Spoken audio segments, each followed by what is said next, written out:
Please यानी इस कहानी को बिल्कुल भी स्किप मत करना। इस कहानी में बहुत ही मजा आने वाला है। बस में आराम से बैठे हुए हैं। शादी में खाना खाकर सभी बहुत खुश हैं। बस चकाचक भरी हुई है। इतने में पल्लवी का पेट दर्द करने लगता है। अरे यार, इस पापी पेट को भी अभी दुखना था। क्या मुसीबत है। पल्लवी के पास में ही उसका नया नवेला पति सुरेश बैठा हुआ था। वो बैठे बैठे ही सो गया था। इतने में पल्लवी ने चुपके से एक बात मार दिया। मजा आ गया। उसकी दुर्गंध सुरेश तक पहुंची और सुरेश की नींद टूट गई। वो कूद उठा। अरे बाप रे, इतनी बदबू। भला पेट में गोबर जमा रखा है क्या? किसने किया ये? किसने? लेकिन किसी ने जवाब नहीं दिया। पल्लवी चुप बैठी रही। अभी अभी शादी हुई है मेरी। अभी अगर पता चला कि मैं इतनी पाद मारती हूँ तो पता नहीं क्या होगा। क्यों खाए मैंने इतने सारे मोमो। पल्लवी को बचपन से मोमो और छोले भटूरे बहुत पसंद है, और वो भी बाहर का।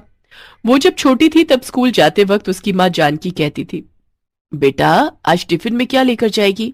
कुछ नहीं माँ, आपको टेस्टी खाना बनाना कहाँ आता है? अच्छा तो फिर किसको आता है खाना बनाना? रामू काका को। वो स्कूल के बाहर मोमो बेचते हैं, मैं वहीं से टिफिन खा लूंगी।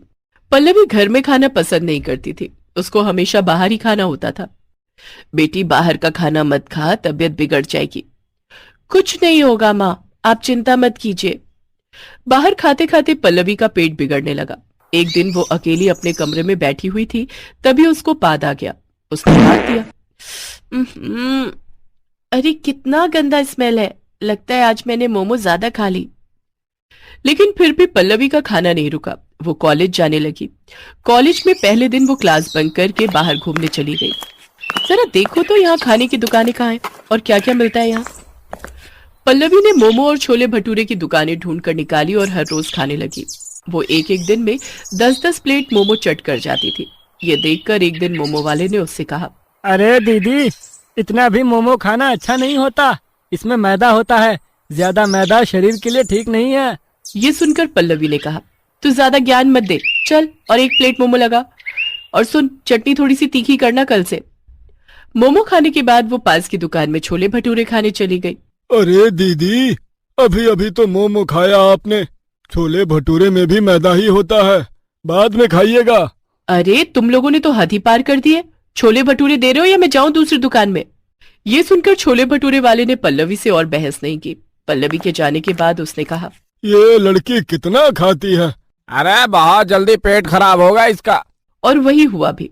पल्लवी बहुत ज्यादा मार मारने लगी, चाहे घर में हो या कॉलेज में। एक दिन क्लास में बैठे बैठे पल्लवी ने ऐसा पाद मारा कि सबके होश उड़ गए। अरे किसने किया है ये? क्या खा के आई है बहन? कितनी बदबू है।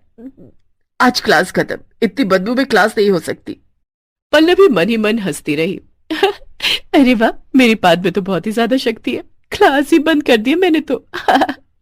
पल्लवी घर में भी पाद मारने लगी। उससे घर वाले परेशान हो गए। उसकी माँ जानकी ने कहा, पल्लवी बेटी, अभी से इतनी बदबू छोड़ेगी तो बाद में क्या होगा? तेरा पति तुझसे परेशान हो जाएगा। पल्लवी के पिता हरिहर ने कहा, कोई बदबू सुनकर इससे शादी नहीं करेगा।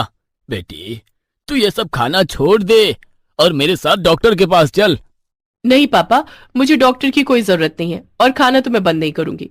मैं जैसी हूं वैसी ही ठीक हूं। हरिहर और जानकी परेशान हो गए।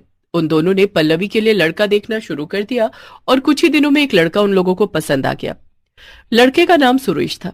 सुरेश को भी पल्लवी बहुत पसंद आई और शादी तय हो गई। लेकिन पल्लवी ने मोमो और छोले भटूरे खाना नहीं रोका। शादी से एक दिन पहले जानकी ने पल्लवी से कहा, पल्लवी शादी तक तू ये सब मत खा, नहीं तो शादी में बैठकर पाद मारती रहेगी। अरे आप चिंता मत करो माँ, कुछ नहीं होगा। शादी के बाद जो चाहे वो करना, लेकिन शादी तक रुक जा बेटी।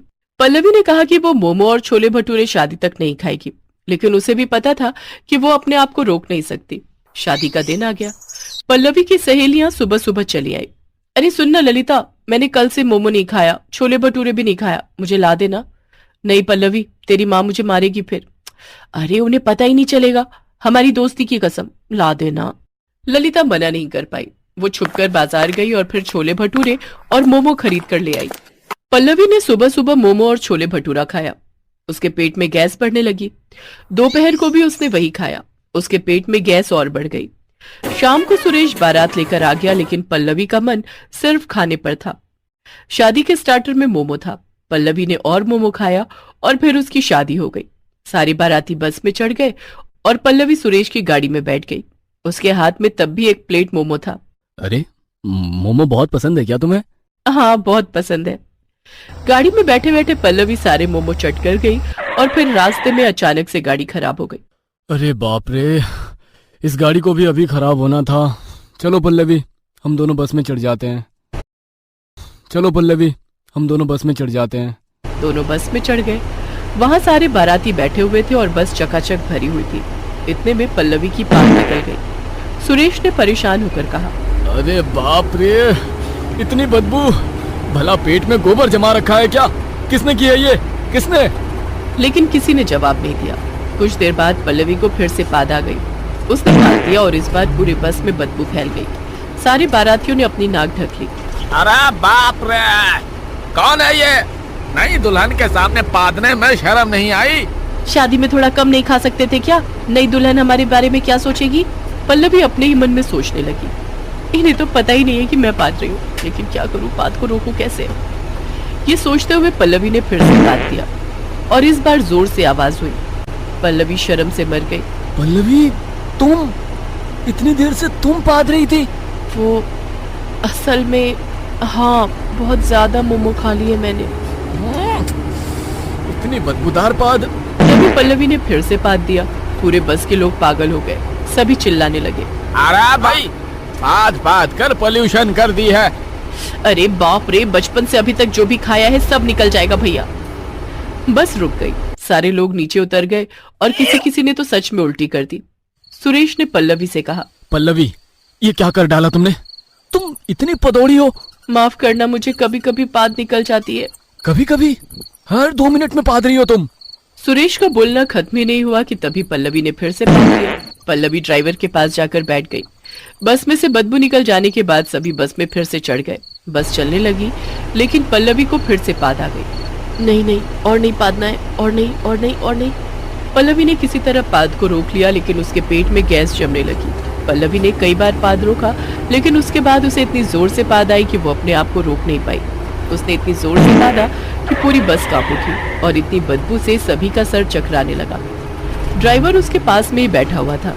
पाद की बदबू से ड्राइवर बेहोश हो गया और बस एक पेड़ से टकरा गई। माफ कर दीजिए, मुझसे गलती हो गई। अरे गलती तो मुझसे हुई है, जो मैंने तुमसे शादी कर ली। मुझे नहीं चाहिए ऐसी पदौड़ी बीवी। चलो, अभी मैं तुम्हें लौटा कर आता हूँ। सुरेश ने पल्लवी को घर छोड़ दिया और वहां से चला गया। पल्लवी को बहुत शर्म आई। उसने रोते हुए हरिहर से कहा, पापा आप सही थे, मुझे डॉक्टर से दिखाना चाहिए था। माँ, काश मैं आपकी बात सुन लेती। आज से मैं वो सब नहीं खाऊंगी। पल्लवी समझ गई। वो डॉक्टर के पास गई। डॉक्टर ने उसके पेट का अल्ट्रासाउंड करके प्रॉब्लम